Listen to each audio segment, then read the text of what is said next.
Good evening.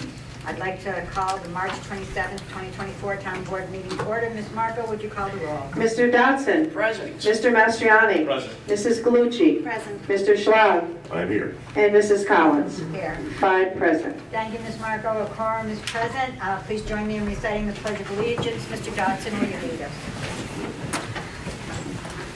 I pledge allegiance to the flag of the United States of America and to the republic for which it stands, one nation, under God, indivisible, with liberty and justice for all.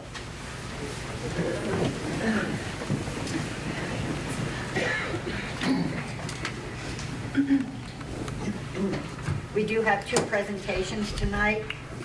Excuse me, I'm sorry. The first one is our 2023 annual report of the Conservation Advisory Committee. It's going to be put up, hang on ladies, it's going to be put on by Andrea Coppola and Mary Berry. Our second is the Kiwanis International Park Waterfront Access Improvement Project. We also will be having an executive session, and it will be held at the end of the meeting, so we'll go through all of the resolutions and the miscellaneous and liaison reports, and then we go in. You're more than welcome to stay for it, but once we come out of executive session, I don't think there'll be any other business for us, and we will just conclude the meeting, but by all means stay. And I hope you all like what has been done so far to our meeting room. So, Pardon me? Existing, is it on? You guys speak really close. Okay. Just talk loud. Hi, I'm Andrea Coppola, and this is Mary Berry, and we serve on the Conservation Advisory Council. And we're going to try to explain the things we did in 2023. And we'll let Mary speak. And you all know I can talk really loud, not a problem. Even louder. Not a problem. So in 2023, we participated with the Parks Committee and the statewide Canal Corp cleanup sweep. And we actually, members, Andrea, I, and Jim Schaefer went down to the Mohawk Hudson Bike Path area, I call them the Great Lakes of Rotterdam, the exposed aquifer, and we picked up a bunch of trash down there. And I want to thank Rosalind Warlick for always coordinating this event for Rotterdam. It's really something that's kind of nice to be part of along the whole canal corridor. We also helped secure the Great Flats Nature Trail. It's a grant that we worked with the Mohawk River Watershed to get. Kathy Fisher was instrumental, and of course our Parks Department was the head of that. We also had some volunteers, lovely people, Andrea and her husband Joe, that went down, and Kathy Fisher worked on the rain garden. That was part of that. The rain garden was installed as an offset to a penalty from an EPA audit for the MS4 program. And it had been an eyesore of Phragmites, which is a highly invasive plant, and it was a lot of work. Go ahead. And it's still not done, and it will be ongoing for quite a while. I spoke to people from PRISM, which is something Partners Against Invasive Species, and I don't know which letters equate to which. However, I spoke to people on PRISM, and they advised me of the 3 things you could do would be dig them, disturb them, blot them out with plastic or something, dig them up, which I've tried, and they're in there. They're over 2 feet down, and I tried to explain that to this board, and the previous board, that they're over 2 feet down and they're interlocked. At any rate, or black them out, and then as the last resort, Mary, herbicides, which is a dirty word, dirty word. We can't use it. Bad. At any rate, we're going to try a couple of things next season, and there'll be no cost to the town. We're going to use some black plastic, which is available for nothing, because I have it. And we're going to try some other things. Yeah. The DEC had tried downstate to actually burn them as a controlled burn, like the pine bush does, we equate to locally, and it actually made them grow better for the following season. So scrap that.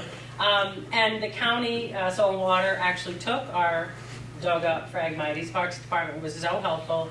Trucked them over there. Their compost is hot enough to cook the seeds, so we didn't cause a spread in whatever material.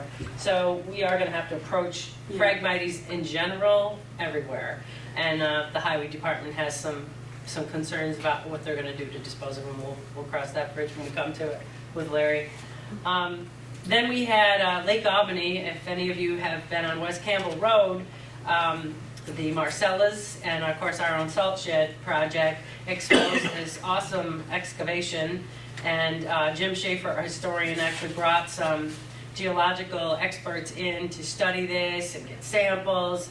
And if you go to Jim's Schaefer's website, his on our page, the historian, he explains a little bit more in detail the significance of this. It's very, very cool. We also had looked at the Great Lakes, I still have to call them that, down off Mabee Lane. And we want to continue that into 2024 and possibly find some entity that might want to lease the property and develop it for passive trail use, not a park. It's a passive trail use, cross-country skiing possibly in the wintertime, hiking, very, very passive use, not a lot of development and things like that. It's a beautiful area if you've ever had a chance to go down there. And we own it, so we should use it. We also helped, well, you go ahead, you were on the energy committee. Yes, we attended most of the meetings with the energy committee, and some of us couldn't keep their mouths shut. But they did a lot, and I explained that numerous times that we should applaud our energy committee and try to keep them on forever, in perpetuity, because as you well know, you could read the newspaper last week, the Waynesburg has started up again. So you got to watch it, because technology changes every minute. It does. And then the highlight of our years, past couple of years, was we actually had an aquifer model that we purchased, and we brought some Chalmont students in here, Karen Ryder's class, and we actually took that group of it was high school students, AP students, down to the water wells, and they got a tour of the wells and the geography of the aquifer. So this year, with the help of Clark Collins and Bruce Bonnequist, we went into Jefferson and took our stormwater model, and we made them make storms. So the kids had a ball. If you get the Chalmont newsletter, there was a little blurb in there. Yes. Mary Berry. Yes. On the cover. It's right there. And they put it on Clark County in the back. and they put it on the town board website. So we are, the town website, we are going to continue that with Highwood students. And we are looking at maybe doing the 5th grade next year, because they actually do the aquifer. So maybe expand it to another trip with the 5th graders.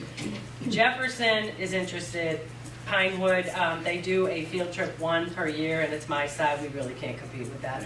So, maybe we can open the event up to the public. I mean, I don't know how many people would want to kind of watch what goes on, where the water comes from, how we get it. So we'll see. It's always it's an active motion here. I do want to also thank, we thanked some of our extra participants, but I want to thank Nancy Papich, who has come to the meetings, even though she's not a council member. She contributes. She's got a lot of energy and insight. We appreciate her. Yes. Peter Comenzo, who is our planner, who is just awesome if you know him.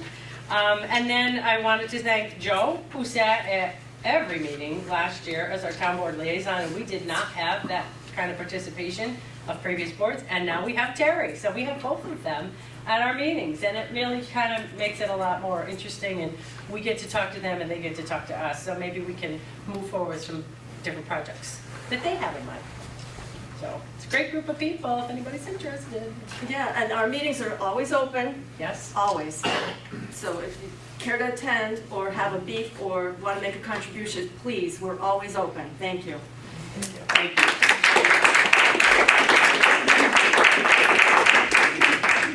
Well, good evening, Don Fletcher, Barton and LaJudas. Thanks for having me.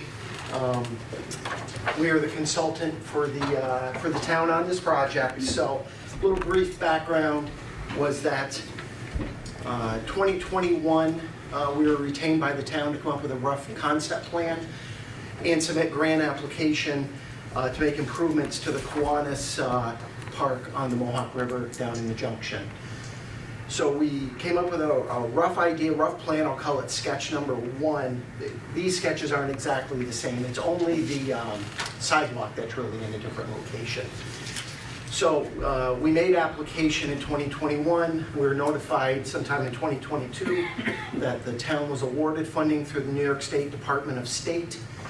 And then we were retained in 2023 to start work on the project. And at that time, we met with Joe down on the site in the summer last year, as well as I don't know if it was an official committee formed, but it was definitely some interested and involved members, kind of looking at the site walk and, walking around on stuff like that. So the first, so to talk a little bit about existing conditions. All right, so, for anyone who hasn't been down there, obviously if you come down to the lower side, there's some amenities, pavilion and stuff down there. There's access to the water. Primarily, I think boats, are backed in obviously by vehicles to access and then use the water. So there's not really a lot of water dependent activities that are easy for, paddle boards and canoes and kayaks and such like that. So that was one of the main things I think that was looked at. So, the current shoreline is marked by concrete debris and is starting to erode some. Several of the trees are in pretty poor condition. As we stated, there's really an absence of floating docks down there, creating difficulties to moor boats or to access boats, non-motorized boats in. So those are some of what we're looking at. So what was some of the project objectives that we were trying to take care of? Installing the amenities like a kayak launch and a floating dock for water-dependent activities. Construct an actual bulkhead along the shoreline for stability of that infrastructure and safety.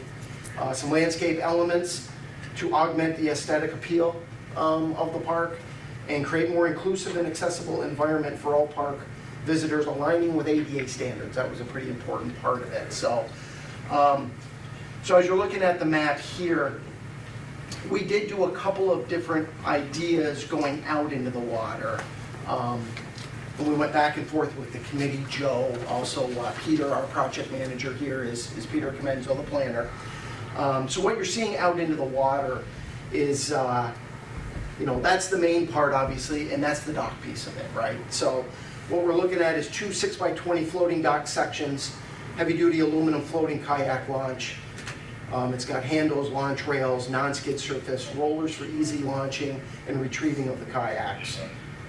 A notable aspect of it is its transfer platform, which facilitates safe and seamless transition from wheelchair to watercraft. So it is ADA compliant. I have a picture behind here, which is only for the front. I can bring it to the back after if they want to see it, which are some pictures of that. Then when you look at the rest of the map, like I said, we've done a couple different alternatives. Joe, when we were out there last year, we were talking about the concrete walkway. I'm going to come over here and point. So when we were looking at the walkway before, we talked about it coming down next to the ramp where you back in and putting the walkway to access, the water and the docks. We've come up with a couple different ideas. That's really option one. And then the other three really all just meander through the park area. We flatten it out, take out the dead trees, put in some more shade trees. Like I said, that one and then one on the back of it, they're all just slightly variations of where to put the concrete block. So really one of the things I think the town will need to decide is that. Earlier we didn't necessarily have ADA accessible parking up here. We didn't talk about that at the time. We've really talked about it since, and the idea was we really need to add some parking. The parking didn't change for any of it. Like I said, it's just the walkway that really is, that's different between these, so. So Don, just so I can comment on that, that would provide some separation at this point in time with that meandering sidewalk. So if a boat did come in and they're putting a boat in, Yes. we don't have our handicap accessibility at that ramp. That became the more we thought about it, was a little bit of concern. Do we really want the ramp, the handicap accessible ramp being that close to backing the trucks down or the SUVs with the boats down and then obviously out? So there was some concern. So we've done a variety of meandering sidewalks. And that obviously meets ADA regulations relating to the slope and grade. Yes. Going to the, okay. That's right. So other than that, it was very similar. It was some shoreline stabilization that would occur in this area was going to be similar. The docking was all going to be similar. Again, the amenities with removing some trees, adding some trees, and improving the parking here with some striping for the landscaping, or for the ADA compliance. That's all really similar, so. So in a nutshell, that is the job. What I'm gonna take down and show here is, so these are some photos of the existing, so you can see this platform. I don't know that the dimensions are exactly the same, but these rollers, and it's got all the rails and everything, allows in and out, and it's got a platform. I mean, it really is pretty Very nice. fantastic. Yeah. Yeah. So, Huge improvement. And the dock is removable for bad weather or? Yes. Yeah. yeah, we've got the bulkhead to put at the shoreline, so that's what it gets connected to. And then the idea is this is going to likely come out every year. Yep. So what is the schedule, I guess, for implementation? So then, two things I wanted to talk about, obviously, we're scheduling cost. So we've given the schedule, an updated schedule in January to the town. We've worked through some design analyses here and provided it. Back at one of the meetings in January, you started the seeker process. So I would expect at one of the next meetings, we're gonna complete the seeker process. We're looking to, get final feedback from the town. Bless you. Complete the design here in late April into May, start seeking the permits. The general schedule is trying to get a contractor on board by late summer, get the dock ordered in the fall, and try to get some of the, maybe some of the site improvements done in the fall that could be done, whether it's cutting some trees, planting the trees at the appropriate time, with the real intention, because the dock does take a while to get constructed, and then to be delivered and installed. But the schedule, which we're still on right now, is the dock is really looking to be in May of '25, so essentially in a year. So next year, this is when it would really all be in use. So I mentioned before, we submitted for a grant application in 2021. The town secured the grant, which was $225,000. Right now, we estimate the change in the walkway could change it slightly, but we're probably looking somewhere in about the mid $300,000. There was a 25% match minimum of $75,000. And the town can either do a combination of cash and in-kind services. So some of the talk has been, is there a combination of what can be done by town staff to complete some of this work?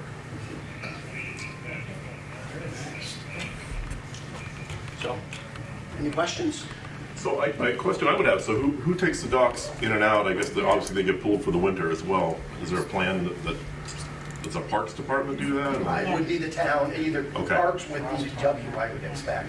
And obviously there's gotta be some kind of training to make sure they're knowledgeable in how to do that, I guess. Okay, And I think that would be, we'll have that written in the spec by the, Yeah. who produces the dock, will deliver the dock and do the initial install, and I think they'll work with, we'll have it in there so that, working with the town staff how to install. And we'll either have them show them how to take it out then, or we may include it actually in the specs that they should come back maybe that fall and actually work with them to take that out. That would be good. That probably does make sense. Yeah, Yeah. Yeah. All right. very nice. Don, if you have a minute, we move on with our meeting. Do you mind if you just leave that there for a second? So we can- Well, I can leave it if you want. Yes.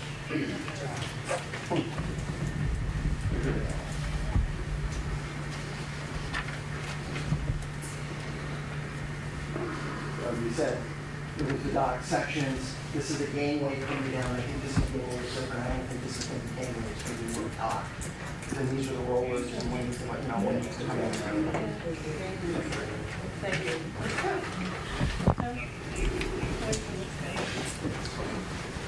Don, thank you. Yes, Thanks. thank you very much, Don. Thank you. Do you want me to leave all this? You can if you want. Yep.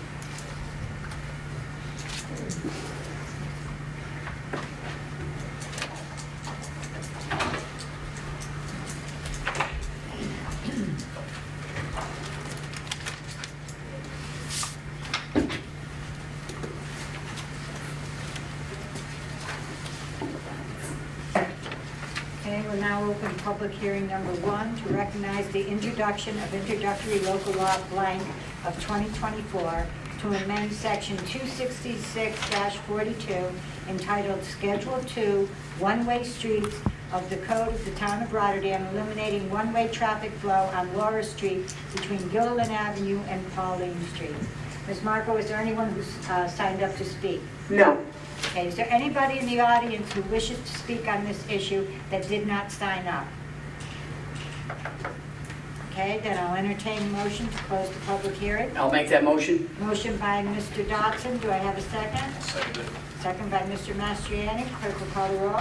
Mr. Dodson? Yes. Mr. Mastriani? Yes. Mrs. Galucci? Yes. Mr. Schwab? Yes. And Mrs. Collins? Yes, 5 yes. motion passes. Okay, we'll now move on to privilege of the floor. I remind everybody that you have 4 minutes. At around 3.5 minutes, you'll see my hand go up and wave. And if you could finish up your comments, we would appreciate it. Ms. Marco, is there anyone who signed up to speak? Yes, John Nusback?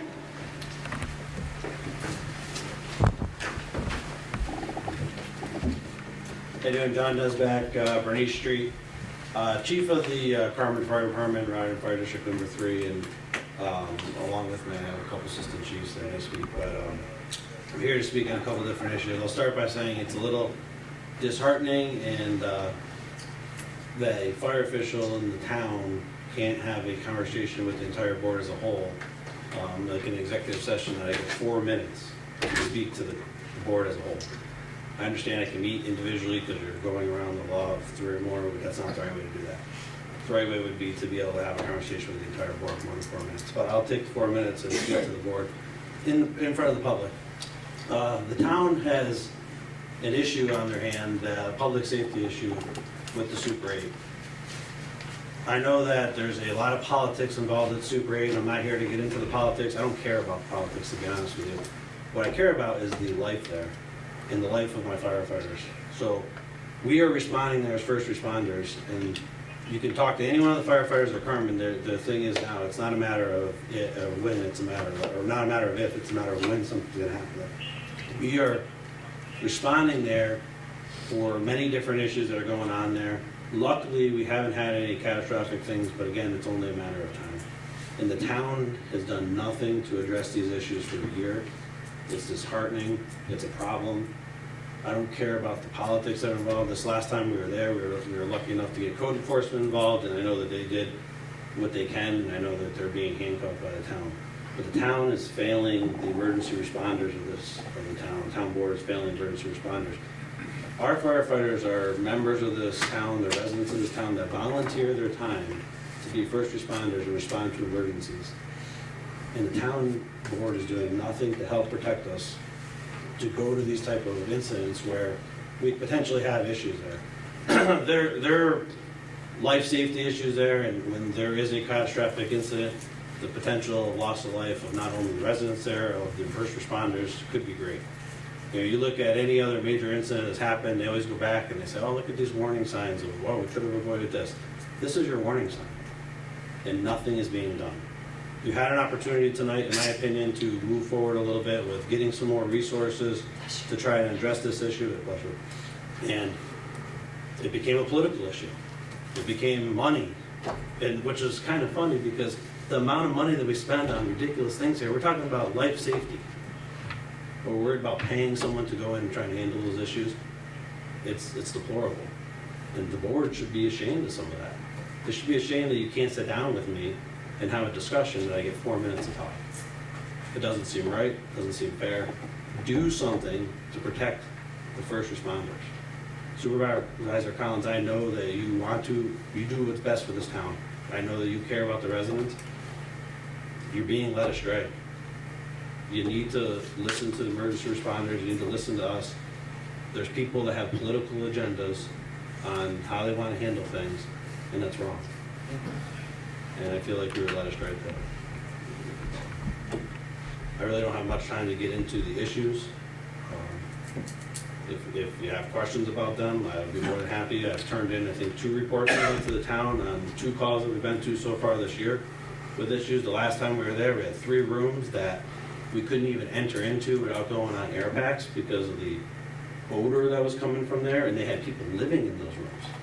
Luckily, the town enforcement officer stepped in and wouldn't allow them in, back into those rooms, and I'm not sure what they did the next day, but that's a problem.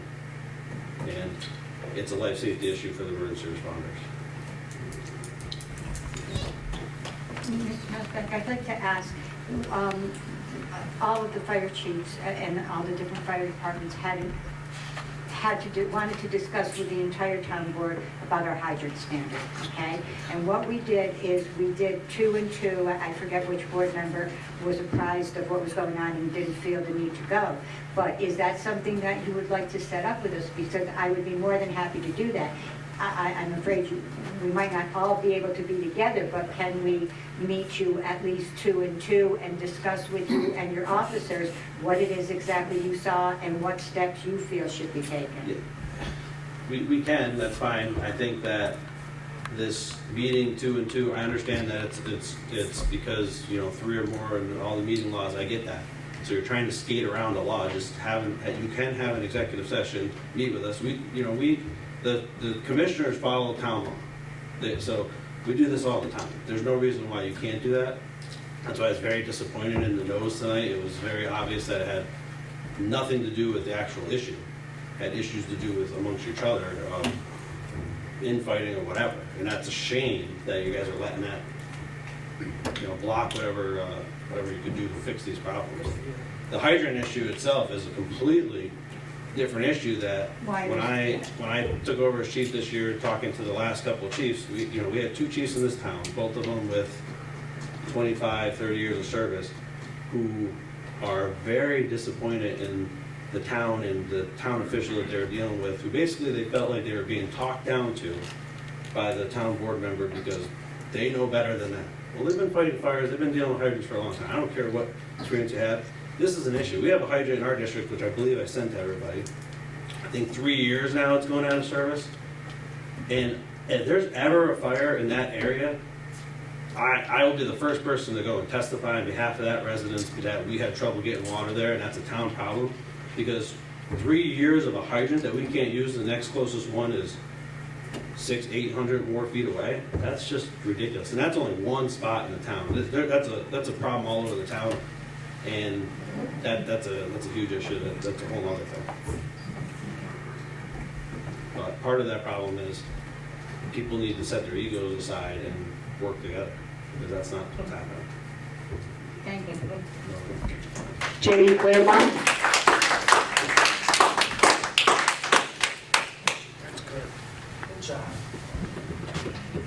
My name is J.D. Claremont, 1149 Barber Drive. I'm a second assistant chief at Carmen Fire Department. I just want to make sure I reiterate to the town what the chief just said. Our concern is for the people that are in the building of the Super 8. It's not a matter of if something happens, it's a matter of when something happens and how bad is it going to be. We are extremely concerned, and no child should need to live in the conditions that are inside of that building. And nobody has any control over the conditions that are inside that building but the people that are in that building. It was absolutely disgusting. And we try to call CPS and do whatever we have to do, and nobody wants to lift a finger for these kids that were brought here and had absolutely nothing to do with anything else. They were brought here, and they're living in disgusting, deplorable conditions that no child should ever be in. So I just want to make sure the board is aware of that and make sure that you guys know that something has got to get done over there, and it is definitely a life safety issue. So that's all I have. Thank you. Dan Summerman. I actually withdraw my name, I have nothing further. Okay. John Rose.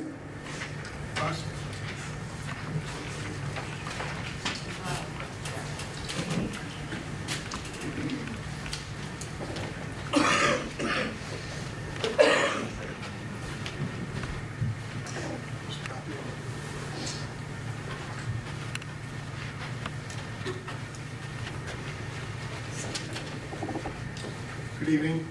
My name is John Rossi. I live at 230 Shreen Court on the cul-de-sac.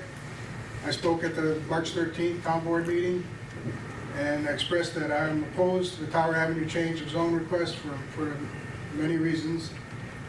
In the meantime, I was advised that a lot of my concerns were addressed at the February 20th, 2024 planning board meeting, which is in favor of the zone change. I think those in favor of the zone change were very narrow-minded. They're looking at an improvement to the town that this man has. According to the planning board minutes, Mr. Pagan, who was an associate of Ingalls and Associates, stated that the property owner, quote, has some commercial vehicles that he has been parking there. He also stated that he has received complaints. I have witnessed a total of 2 tractor trailers and 2 tandem dump trucks parked there at various times. Can a proposed 2,000 square foot garage that he proposes contain all the vehicles at the same time? Will the vehicles still need to be parked outside? Mr. Pagan also stated that he's going to put a garage and park his vehicles in there. It's kind of hard to believe you can park 2 tractor trailers and 2 dump trucks in this building. Mr. Pagan goes on to state, the majority of properties that are on Chrysler Avenue are all business and industrial. Those businesses all have Chrysler Avenue addresses. Mr. Sargu's property has a Tower Avenue address, which is a residential address. The existing geometrics of the Chrysler Tower intersection are such that the traffic on Chrysler Avenue making a right turn onto Tower has poor sight distance of Tower Avenue traffic. If commercial vehicles, such as the tractor trailer or dump trucks, are across the road entering Tower from the new driveway or backing into the new driveway, it becomes a very hazardous situation. There's already much congestion on Tower at the intersection of Chrysler Avenue, especially in the spring and summer, when CR Marine is extremely busy moving boats around. They occasionally park boats along Tower during peak boat sales. CR Marine has access to Chrysler Avenue. Tower Avenue is a town road and not built to commercial standards to support consistent heavy traffic. I suggest a permit be applied to New York State DOT to establish a driveway entrance onto Chrysler to eliminate any conflict with local traffic, school buses, and emergency vehicles attempting to make the turn. Possibly erect a fence along Tower to prevent future congestion and safety concerns.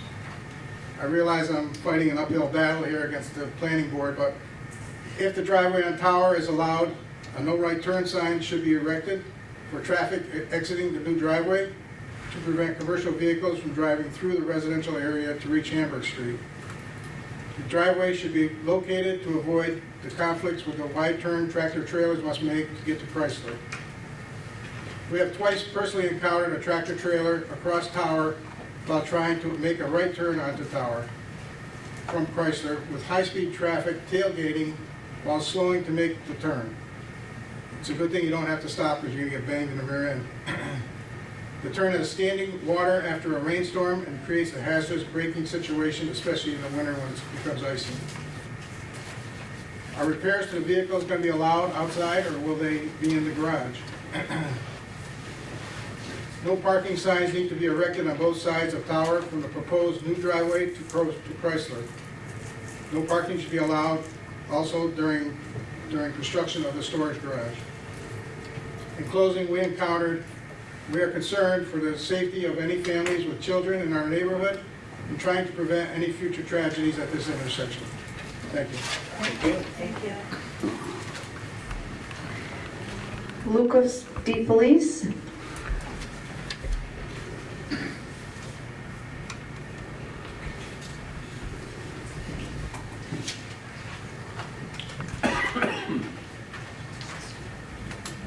Good evening, how you doing? My first name is Lucas. I live at 228 Shireen Court in the cul-de-sac. And I'm here to talk about the zone change for Tower Ave parcel. Basically, I've called in numerous times to complain and nothing has been done.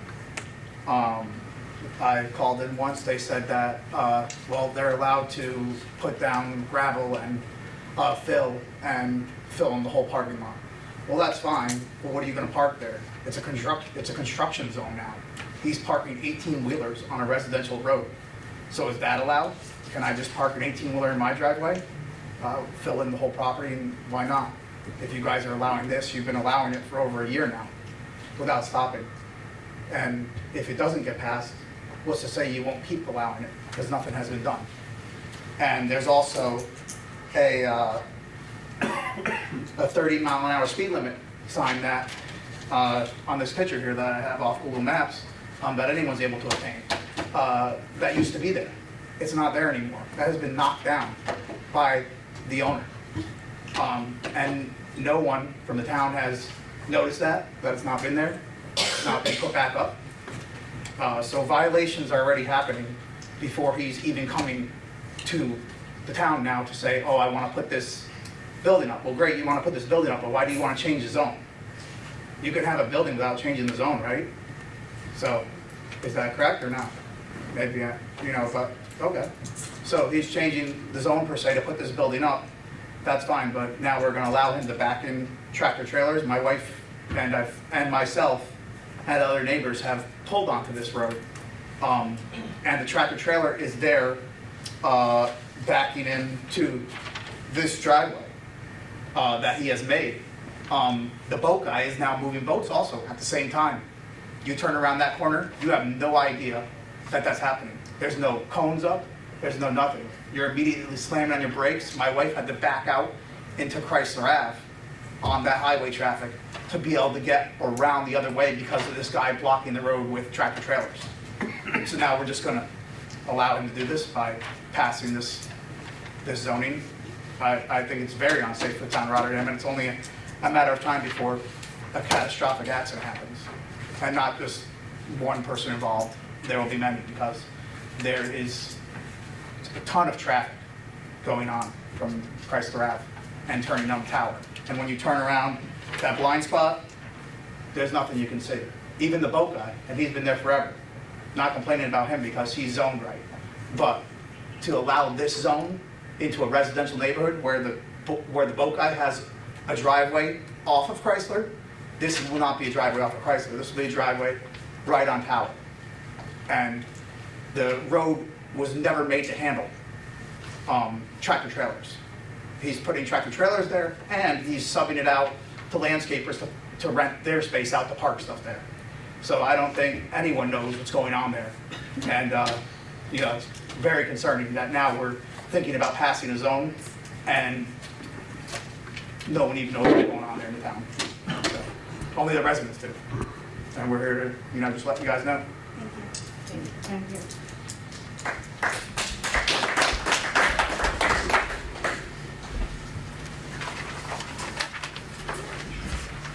I don't know if there's anyone else that hasn't signed up, because I have 2 emails to read. We have 2 emails to read, but is there anybody in the audience that wishes to speak but didn't sign up? Go. Somebody else wants to talk.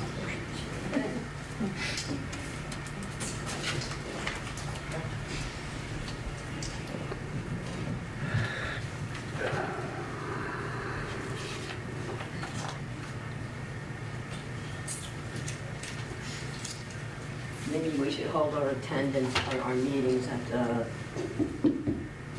senior citizens. Today I'm really glad I'm here because I'm not the only person that's disappointed and even angry at this town board. Because that's what I was told. I'm very angry at you guys from one of the employees of this town who will be named unmentioned. I'm going to read this to you before I get to my points. A letter to the constituents. Dear taxpayers, I am writing to inform you that the position I asked you to endorse me for and have elected me for can no longer be done by a pre-agreed salary. Therefore, since I am now an elected official and you have no authority over what I do, I will be arbitrarily giving me a pay raise. I also wanted to let you know that some of the other legislations that will affect you as well. Since I need a raise, I will be cutting essential services to include safety and security and public service for you and your property. Also, I must implement an increase in taxes and force unsustainable regulations on your usage of energy, food, and basically every aspect of your life will be affected. We are going to obstruct and neglect our oath of office, as they are only words written by someone else, not me. If you think of electing someone else to interpret our system of cooperation, corruption, remember, we are an organized criminal syndicate with international ties. I hope you understand that all these regulations and legislations will only apply to you, as we are now the elected elite and are above the constituents. In closing, remember, I am here for your benefit, and you need me to tell you how to live in a free democracy, not a republic. And remember, and please remember to re-elect me, as I am here for you, the American idiots. Warm regards, the elected. This was in the Gazette. Okay, talking about the 34 million water project in Water District 5. The previous board, under the supervision of Mrs. Collins, put through this resolution with one no vote by Mr. Cousteau, who felt it should have been a referendum. This town has missed out on two, not one, two, $5 million grants. One due to an incomplete application, and the second one, we don't know. I know you guys don't want to hear this, and I'll keep bringing this up. Viaport, the $250 million rent. The previous board, under the supervision of Ms. Collins, initiated the fight with Viaport, stated that the contract was null and unenforceable. No rent of $250,000 was owed to them. The residents of Rotterdam was hoodwinked by this town board, by the two town boards, not Thomaso. He's all gone. And you guys need to stop talking about him. As of today's meeting, the mention of the previous board, Thomaso, is null and void. This admission is fully responsible for the decisions made in the best interest of the residents, not the best interest that's for the town. Along with the super motor, whatever they're called, I understand your feelings because of World War II. I went past there last week at night, 8, 9 o'clock. I left my aunt's house. There were approximately 3 or 4 fire trucks in that place.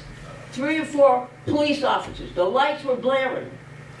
What is going on? Does this board have any responsibility to tell the town that people at that motel? I'm sorry. Well, I need an answer. The residents need an answer. It's not because they're here. I'm not against people who come to our country. I'm not against. They came here illegally. You can say whatever you want. They came here illegally. Stuff's happening at that motel. And this board is either doesn't care. I mean, you bring up the state and the federal. Kind of think you guys can do something about it. And how about doing something about this? Thank you. Excuse me. Oh, geez, all my stuff with that song.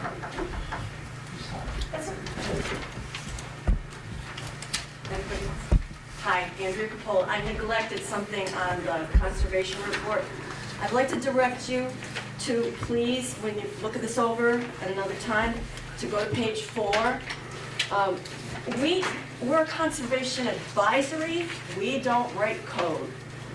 So, but we have an obligation to tell you that we were really trying to let you know about taking wonderful forest land and obliterating it for solar. We just couldn't come to a good decision. But we want you to know there's a problem. Please. It's hard. I know. It's just hard. So try to look at that and think. Also, I don't disagree with the beautiful, beautiful thing for the Columbus boat launch. I live across the street. Please take the dock out in the fall. Please. I've seen 2 go down the river. You get ice jams. Honest to God. It's retractable. Yes. And I'd like to thank Megan for helping us out also. Everybody got thanked for you, Megan. I noticed that. And form follows function. You have 4 spaces for handicap. How about moving 2 over for the pavilion? Okay, thanks. Thank you. Thank you. Thank you.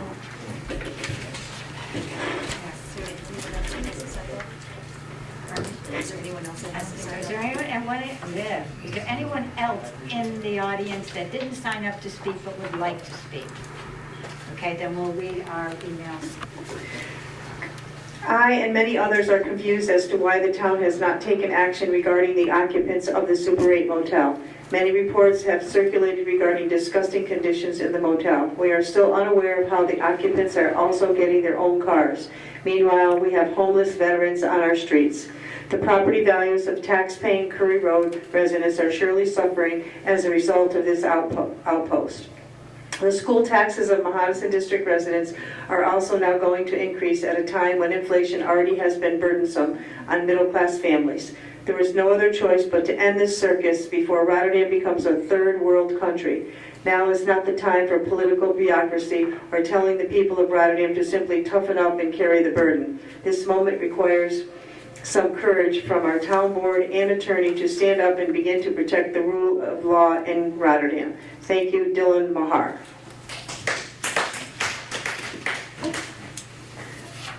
Reaching out to state why you should not change the proposed zoning once this is a residential neighborhood and should stay that way. Two of the homeowners have already stated many changes to the property without the correct permits. I'm just trying to read the corrections. This will cause for many more traffic on Tower and also possible accidents due to how congested the area is already. Also, the road is not built for construction vehicles. To recognize the introduction of introductory local law blank of 2024 to amend Chapter 270 zoning of the town code for a change of zone of approximately plus or minus 0.35 acres from single-family residential R1 to light industrial I1, located at the corner of Tower Avenue and Chrysler Avenue, tax map number 59.7-10-1.12, to facilitate the construction of a plus or minus 2,000 square foot storage garage. Is from, what's his name? Lucas DeFelice. I think he also spoke, but I read this also. Is there anything else, Ms. Marco? That's it. Okay, then we're closing privilege of the floor and we'll go on with resolutions. Our first resolution for this evening is 146 of the year 2024. The clerk will read. To accept town board meeting minutes. Is there any discussion? Do I have a motion? I'll make the motion. Motion by Mr. Dodson. Do I have a second? I'll second it. Second by Mr. Schlag. On the question, clerk will call the roll. Mr. Dodson? Yes. Mr. Mastriani? Yes. Mrs. Galucci? Yes. Mr. Schlag? Yes. And Mrs. Collins? Yes. 5 yes. The next resolution passes. Resolution 147 of the year 2024. The clerk will read. To adopt a negative declaration on a change of zone application from single-family residential R1 to light industrial I1 on tax parcel number 59.7-10-1.12 located at the corner of Tower Avenue and Chrysler Avenue. Is there any discussion? Yeah, I know this isn't pertaining to this exact resolution, but I think the residents that spoke tonight brought up some interesting information that may have been better during the public comment period, but tractor trailers do make wide turns, and just mentioning that I do not think that this is as benign of a zone change as I originally did. Is there any other discussion? I agree with Joe. In hearing the residents speak, I have some concerns about what might be going on at this particular location, and I would like to hear more about that and know more about it before we go ahead and approve it. I don't know if we have the opportunity to table it. If somebody would like to make a motion to do that. I'd like to make a motion to table this and to understand in more detail what's actually going on in that property. There was never a mention of any tractor trailers throughout the planning board session, and that's very concerning to me because there's a neighborhood right there. Okay, so a motion was made to table this resolution, Resolution 147 by Mrs. Galucci. Do I have a second? I'll second. Second by Mr. Dodson. Clerk will call the roll. To table, Mr. Dodson? Yes. Mr. Mastriani? Yes. Mrs. Galucci? Yes. Mr. Schlag? Yes, I'm gonna agree to table this. I mean, I drive by that property and I can't wrap my head around what's going on there, to be honest with you.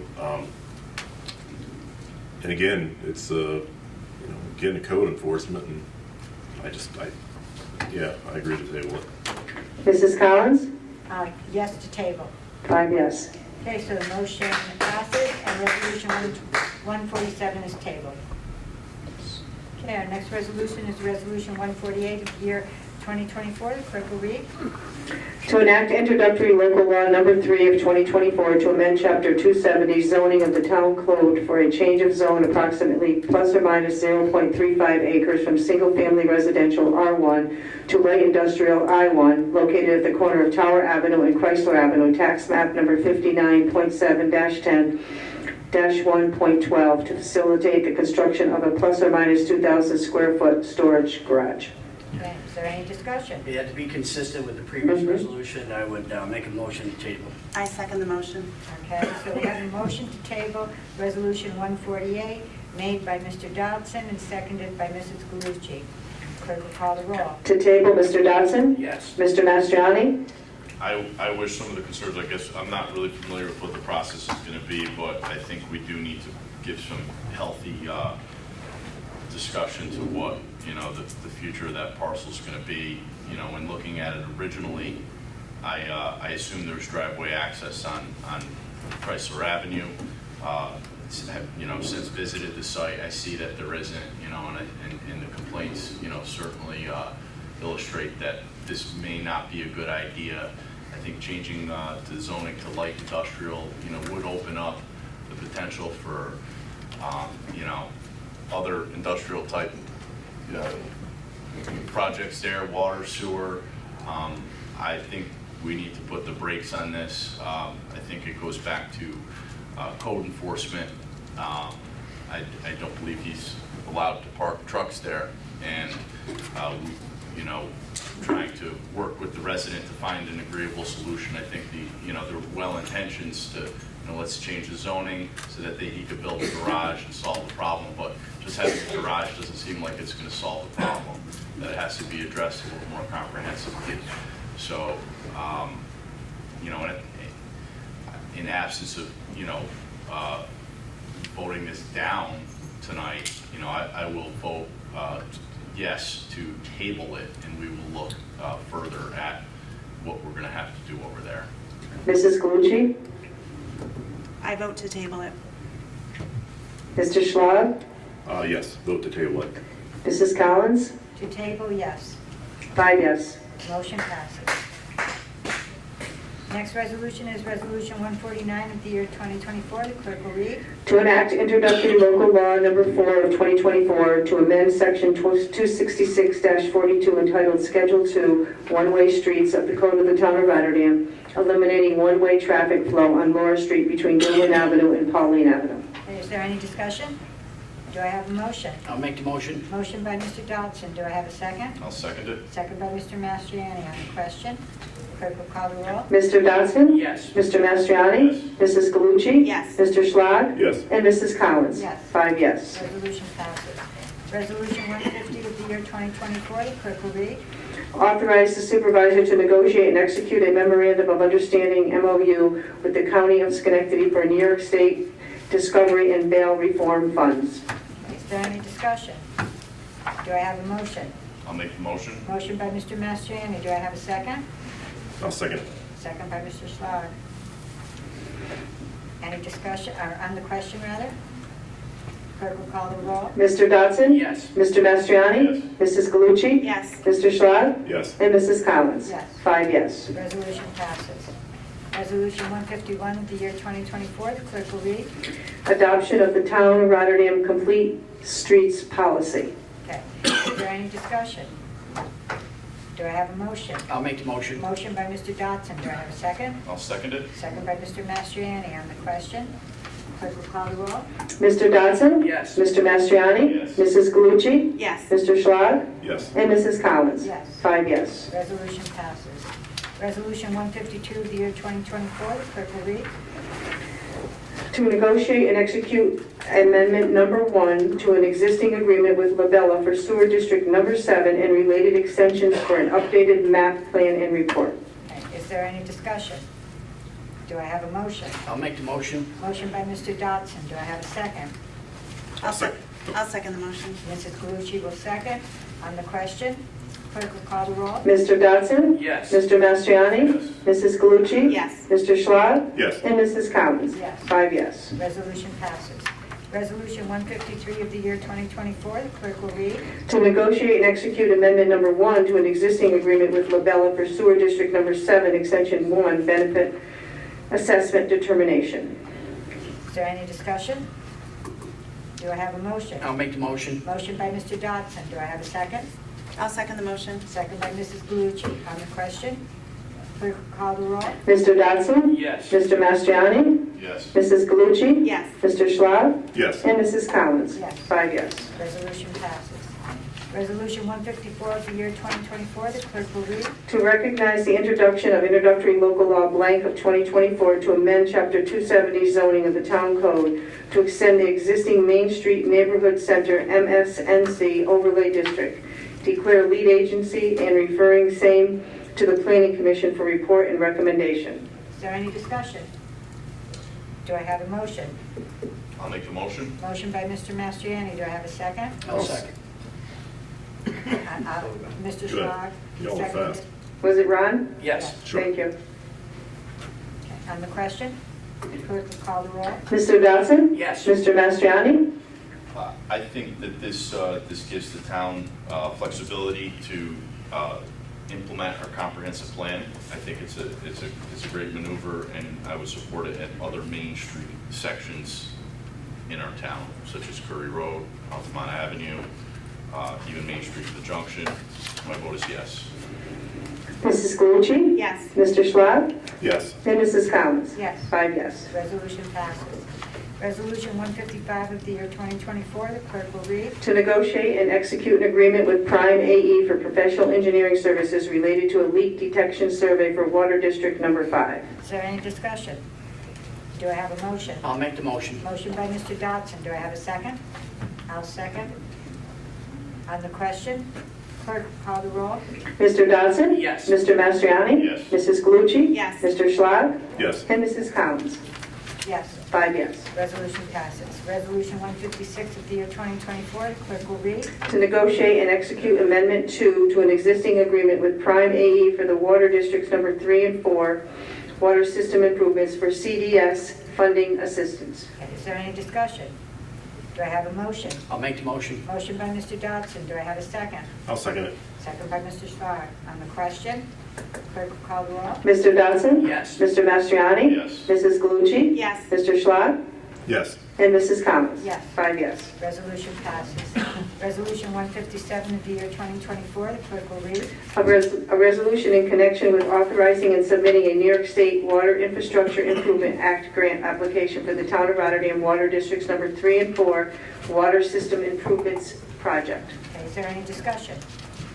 Do I have a motion? I'll make the motion. Motion by Mr. Dodson. Do I have a second? I'll second it. Second by Mr. Mastriani. On the question, clerk will call the roll. Mr. Dodson? Yes. Mr. Mastriani? Mrs. Galucci? Yes. Mr. Schlag? Yes. And Mrs. Collins? Yes. 5 yes. Resolution passes. Resolution 158 of the year 2024, the clerk will read. A resolution in connection with the Town of Rotterdam accepting lead agency status pursuant to the State Environmental Quality Review Act, SECR, Regulations S6 NYCRR Part 617 for the Rotterdam Junction Water District number 3 and 4 Water System Improvements Project. Is there any discussion? Do I have a motion? I'll make the motion. Motion by Mr. Dodson. Do I have a second? I'll second it. Second by Mr. Mastriani. On the question, clerk will call the roll. Mr. Dodson? Yes. Mr. Mastriani? Mrs. Galucci? Yes. Mr. Schlag? Yes. And Mrs. Collins? Yes. 5 yes. Resolution passes.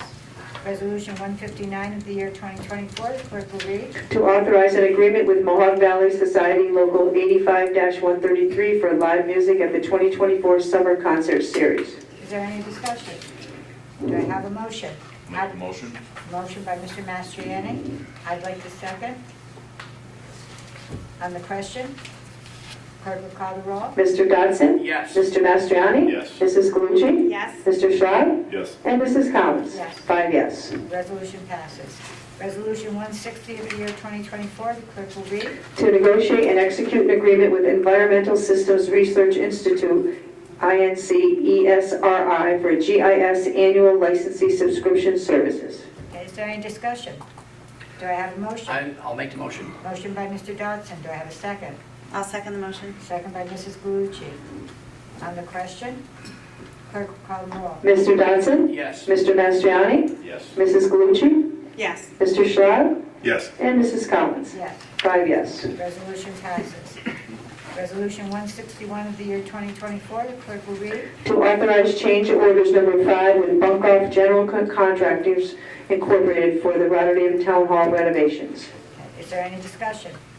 Do I have a motion? I'll make the motion. Motion by Mr. Dodson. Do I have a second? I'll second the motion. Second by Mrs. Galucci. On the question, clerk will call the roll. Mr. Dodson? Yes. Mr. Mastriani? Yes. Mrs. Galucci? Yes. Mr. Schwab? Yes. And Mrs. Collins? Yes. 5 yes. Resolution passes. Resolution 162 of the year 2024, the clerk will read. To recognize the introduction of local law blank of 2024 to extend local law number 8 of 2023 and schedule a public hearing thereon. Okay, is there any discussion? This is to extend the battery storage moratorium in light of the fact that the state of New York is addressing this.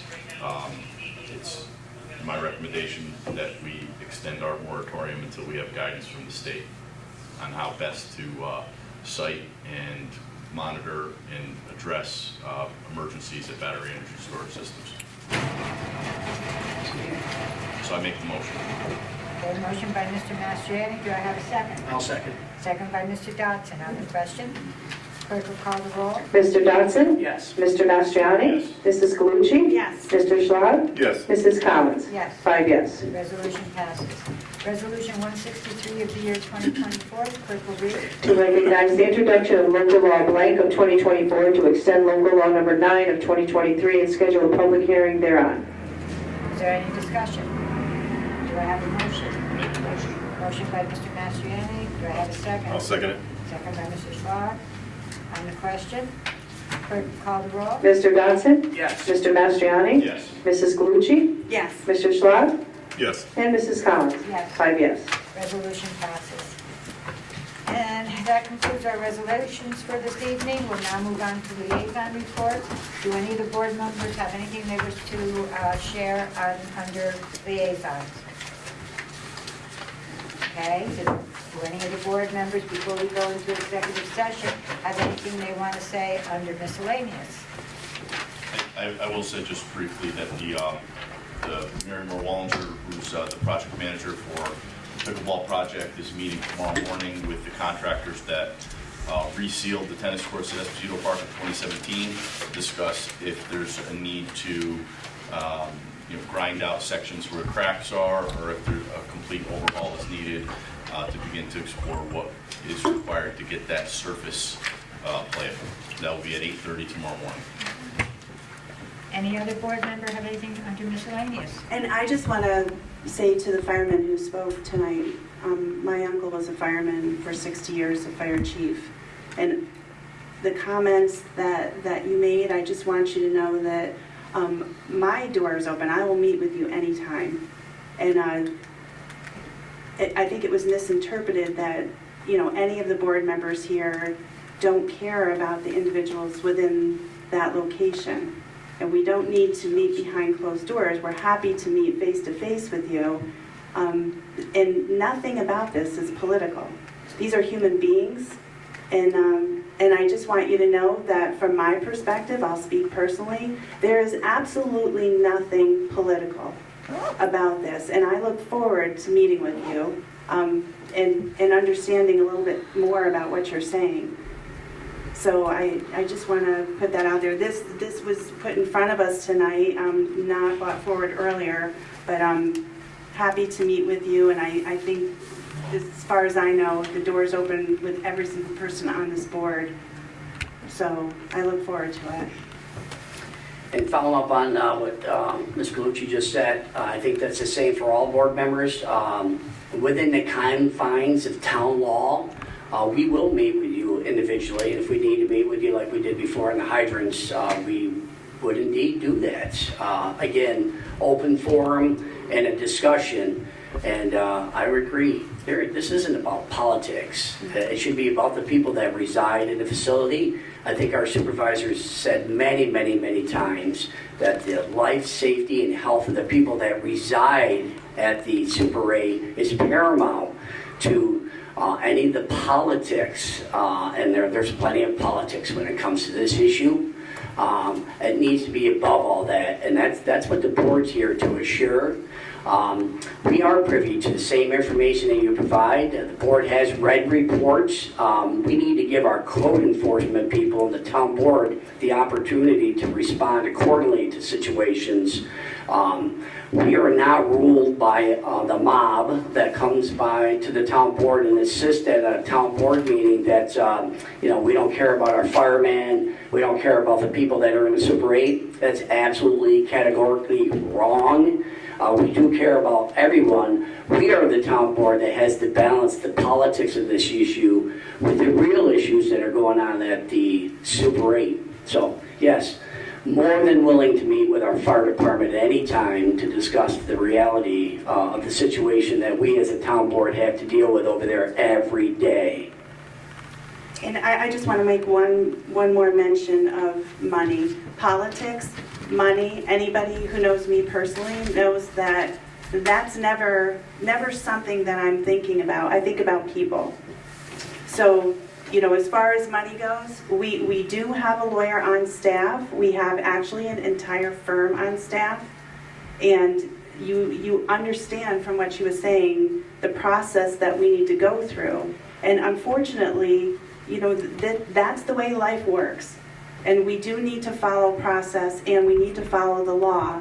And so whether we personally don't like it or like it, that's the way we need to function. So, meeting behind closed doors is not an option. And again, I look forward to meeting with all of you. It's our turn to speak right now. So I have some comments. Again, I think I pulled back the curtain a little bit about the process. This resolution wasn't a surprise. It was sent to all the board members. It was discussed with several, well, actually 3, 4, all of them. I discussed it with all of them. My own personal opinion, there are people that make decisions on what gets on the agenda and what doesn't. In my opinion, every resolution that's sent should be on the agenda, and we have the opportunity to vote no. If I put a resolution forward and I'm the only one voting for it, then so be it. At least the public has the opportunity to see the transparency of what's being put in front of them and what I was elected to do. So, there is a feeling that if you don't have the votes, you don't put a resolution forward. I disagree with that. I want people to see what's going on. I think there's a lot more that we can be done locally here at the local level with home rule, resisting control of state and out of control state and federal mandates and laws. I want to do more. I don't mind voting for gravel and manhole covers. And Larry, no, not to make you feel bad. We need gravel and manhole covers. We got to keep the lights on. But I think that we have the opportunity of a local town to do more to protect the citizens. Again, this resolution to me, what it means is, we have people that are enforcing the code and taking the time to do that. It's not fair to the citizens, it's not fair to businesses that have nice businesses, nice lawns, that other situations, as these people have stated, are getting rewarded for bad behavior and they're not being held accountable. I think it perpetuates more of it to happen in town. I think it's a slap in the face to code enforcement that these things aren't getting followed up on, in my opinion. I think there's potential injury for the citizens, the town employees, our first responders, depending on the situation. And I'll use a football analogy. Listen, you got a left guard and they're not blocking your quarterback keeps getting sacked. Next man up. We got to try some other things. We got to do some other things. If you all know Bill Belichick, his famous quote is, "Do your job." We all got to do our job. Everyone sitting up here has to do their job. When I brought the resolution forward, people started to call me and started to have discussions, and the first thing people said was, "Well, you can't do this." Well, first of all, that's the wrong thing to say to me. My father was a World War II veteran, and Molly, I do take issue with your comment. He was in a Nazi prisoner of war camp. This Super 8 thing is different from the code enforcement, in my opinion. We're not going after a group of people, and the mix of people in there isn't just one group of people, I would add. But what I would say to you is I feel for those people. I wouldn't want to see anybody living in that situation. The problem is it's an illegal situation that occurred, and it shouldn't be happening. And I know there's a big picture here, but again, Rotterdam, I went around the streets, and I talked to people when I got elected, and I listened to those people, and I went to those neighborhoods. Okay? So I don't know who else did that, but I know I did. Maybe everybody did. But my father always said, listen, I don't ever want to hear the word can't come out of your mouth. He said, you figure out a way. I don't want to hear can't. So to me, when I hear I can't do something, I'm going to push forward, and I'm going to continue to push forward. And I have the right to do that. I'm 20% of this board. I'm 20% of the vote. What can't means you won't, in my opinion. Again, I just want to go on record. We listen to these gentlemen. It doesn't get any more compelling than these gentlemen talking about what the potential is at that facility. I don't know how we're protecting anybody there. I wasn't looking to replace an attorney. I was looking for supplemental aid to help with code enforcement. So since we're doing this in the public, the one thing I would ask Courtney is I have a notice of violation dated July 27, 2023 for Metro 10 Hotel LLC. It has to do with zoning violation. So my question would be, where are we at and when can we expect this to be brought to the court? Pass that down, please. I think that's an important lever to move forward on with this situation. And I think if anything, we should be holding this hotel and that owner accountable.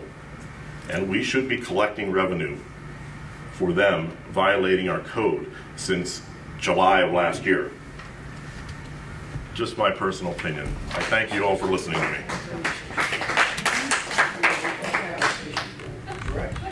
You asked me a question. Yes, there were notices of violations that have been issued. Yes, we have had constant communication with the hotel, with New York City, with the DACO people related to issues that pop up over there. To my knowledge, they've been addressed on the things that have come up related to, as they popped up, like fire safety issues that have popped up, they've gone in, they've fixed the issue. When there was an infestation issue, they brought in treatment. They're still treating over there. Obviously, we've decided that things need to increase enforcement over there, but we have pursued what has been discussed and decided was going to be pursued over there. I'm not going to comment too much more on legal strategies than that, but...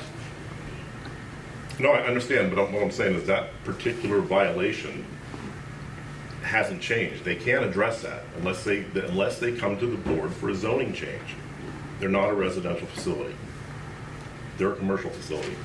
So to me, that's something that can be done, in my opinion, I think pretty easily, but I'm not a lawyer. There so are what I several know. towns and counties and cities that are bringing these cases in the state, a lot of which have been mostly unsuccessful on this issue, some of which that have settled outside of court, some of which that are going on today at a year into the process. Those cases will be determinative of what we can do moving forward without having to go through necessarily the expense to the taxpayers of ourselves doing it and seeing what are the courts going to say we can actually do here. Well, we got to try. So are we gonna get them to comply with the zoning that they're currently in? Are we going to get them to appear in front of the planning board to request a new change of zoning? Or are we going to have to compromise with the status of the situation there? Again, I'm not going to comment on the legal discussions I've had with some of the board members here related to the strategy that we're doing, because to comment on it in a public setting like this could tip off other people, so. I will then remake my motion that we discuss a matter, relating to public safety at the Super 8 Hotel in executive session with members of the code enforcement and fire department that are here tonight. And my comment on that, if that motion was entered and it was defeated, and it stands. Can't do it to us. Well, in light of the fact that we can't discuss it publicly, in our agenda session, we discussed at the meeting, open meeting laws, that we can have these discussions in the public. But if our council's recommendation is that we keep strategy private, according to New York State open meetings laws, Section 105A, matters which will imperil the public safety if disclosed, I make a motion that we discuss strategy as to how to deal with matters that will imperil the public safety in private executive session. I don't agree that that's what that subsection means. And I also agree that doesn't mean that he's saying. I agree with the supervisor that these members at the motel are part of our unsafe conditions. The children are in unsafe conditions. The building is in unsafe conditions. The reports of driving unregistered, unlicensed, uninsured motor vehicles. So Joe, time out here, Joe. You just made a statement that the children are there in unsafe conditions, but I thought I heard the chief say that CPS was called and didn't show up. So at what point in time does the town of Rotterdam interject above an agency that would have the authority to deal with child protective services issues? Not interject. It's not the town of Rotterdam's responsibility to deal with that issue. It's the county's. Okay? I feel that responsibility. So let's put the that we responsibility in the right place, okay, so that we don't, from Rotterdam's standpoint in town, end up in litigation because we've been overbearing or overreactive out of our authority, okay? Because politically, politically, there's an agenda from the side of the table that would be anti-immigration here, and because of that policy and that belief in the party, that we're going to interject the party's belief that they shouldn't be here, trumping all of town consideration relative to how we deal with an issue. And again, I don't think that we're going to put the town in a position because of politics to pursue an issue legally here that could come back and bite us in the end, that we end up paying big money for because people are being overzealous. The facts will indeed come out about what the fire department saw in there. I personally have looked at all these photos. I cannot agree with the fact that statements are being made about the filth that's in there.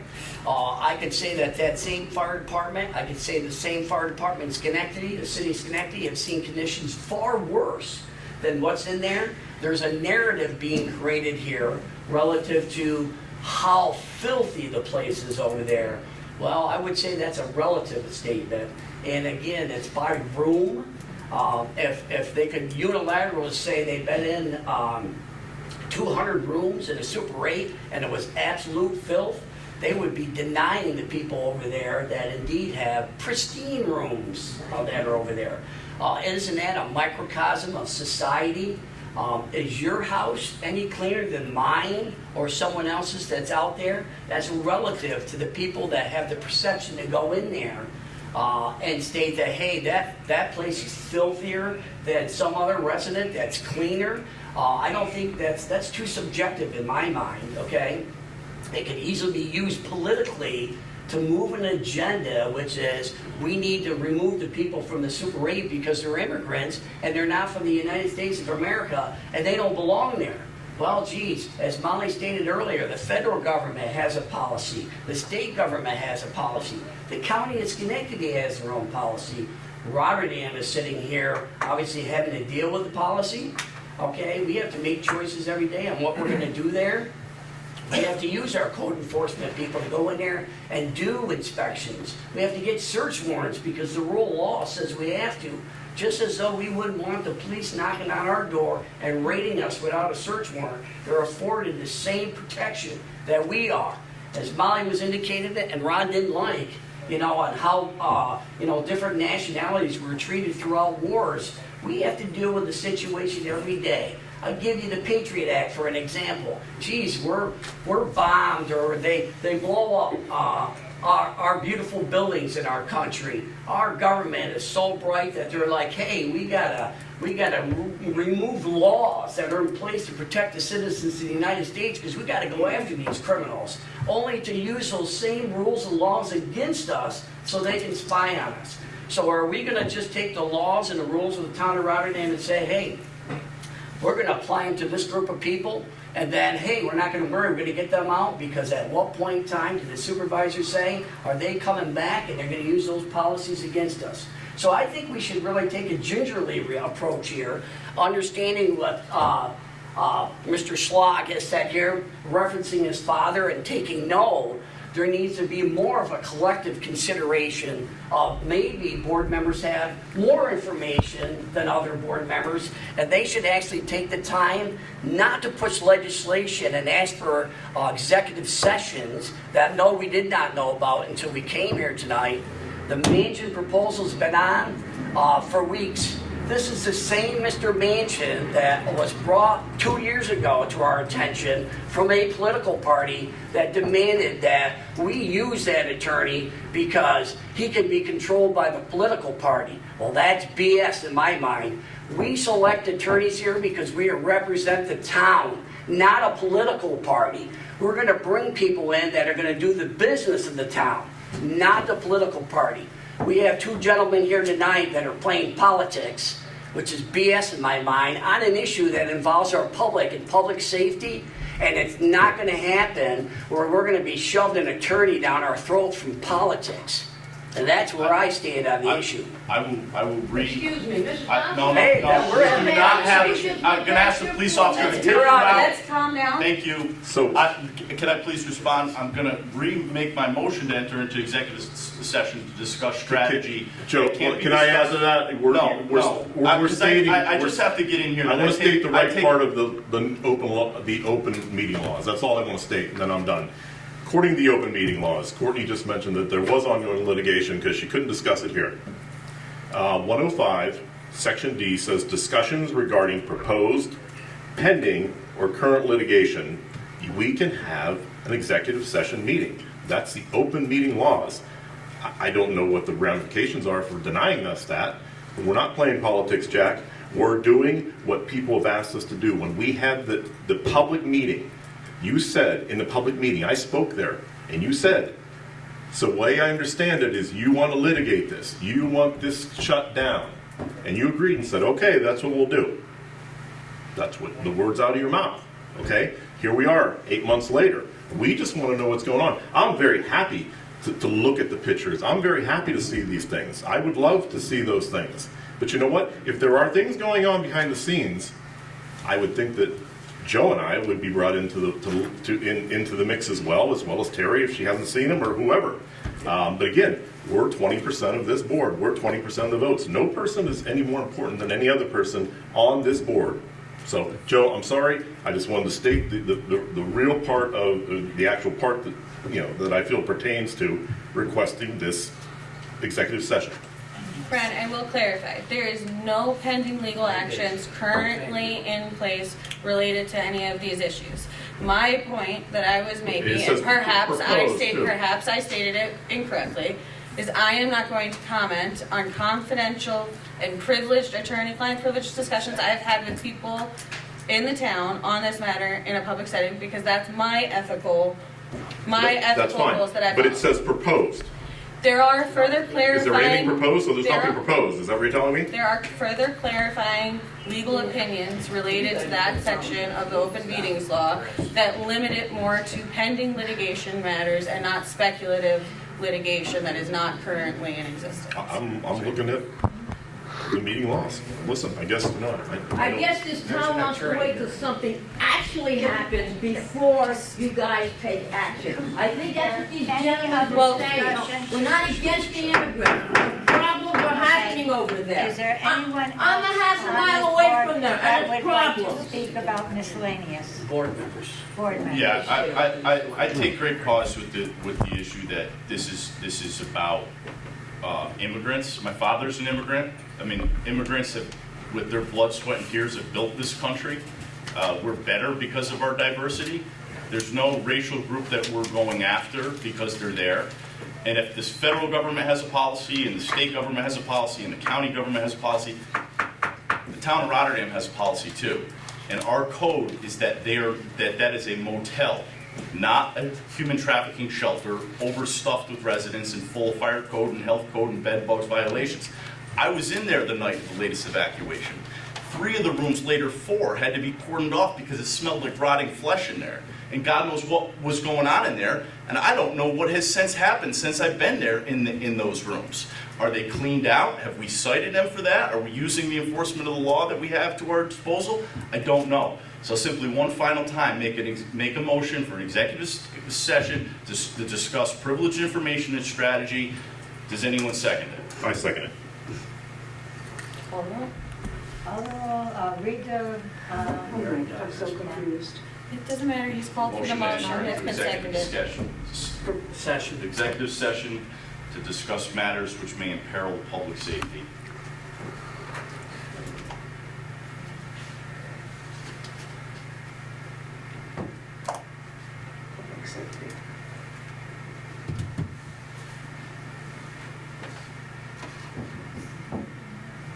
So Joe made the motion, Ron seconded it. Yep. Mr. Dodson? No. Mr. Mastriani? Yes. Mrs. Galucci? No. Mr. Schlag? Yes. Mrs. Collins? No. 3 no, 2 yes. Motion doesn't pass. There's one thing I'd like to ask Councilmember Mastriani. Show me the proof that there's human trafficking. And don't get me wrong, I have no idea, but show me the proof. And the other thing is, oh, there's tons of cars down there that are unregistered. Okay, I've heard that rumor. In fact, I heard that 2 cars were towed. So I happened to call up our chief of police and say, geez, what's going on here? Is this something we can check? And I was told, and I hope I'm quoting the chief rightly, and if I'm not, please, Chief Brown, correct me. He said, we cannot go on what is considered private property and just take down license numbers. But our officers are all aware that there might be, not even just from the Super 8, apparently you can buy fake license plates online, who knew? Our officers are aware of it, and they do occasionally check, or if they think something is suspicious, they do check, and if the car does not have good tags, or if it's unregistered, or the driver is unlicensed, they take appropriate action. So when you say, oh, there's cars down there and they're all unregistered. Sorry, the Italian's coming out in me. Or you say, oh, there's sex trafficking. Show me proof. I'm not denying it's there, but just because someone makes the allegation doesn't make it true. So show me proof.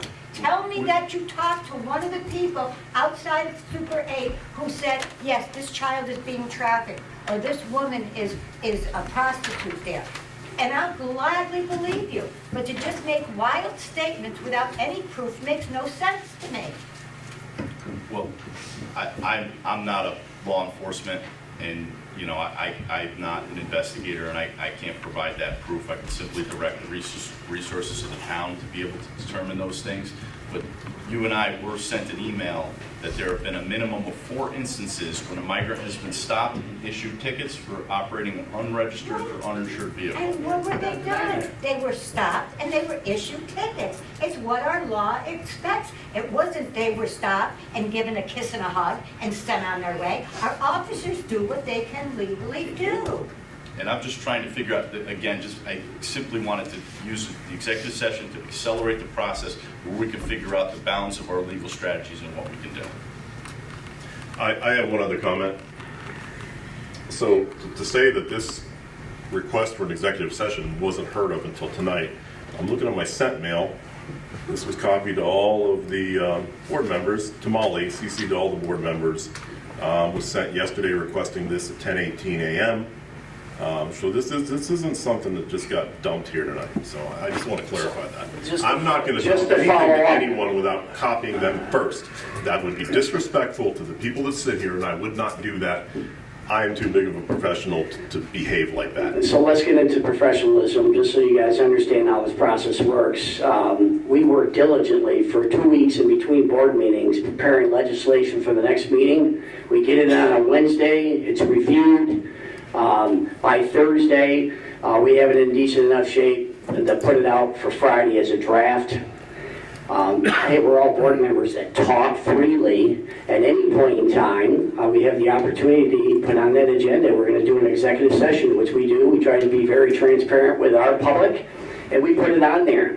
And sending us an executive session, we work, we all have jobs. We're not looking at our emails every 5 minutes to determine, geez, did a board member send us a request for an executive session on the day before a meeting? Let's be open about the communication. If you have a desire to put something on an executive session, give it to us on Wednesday when it's due. And we who work very diligently in this town and spend many, many hours every week and every month putting agendas together, we just ask for the courtesy to give us the stuff up front and let's not play politics. That would be my comment.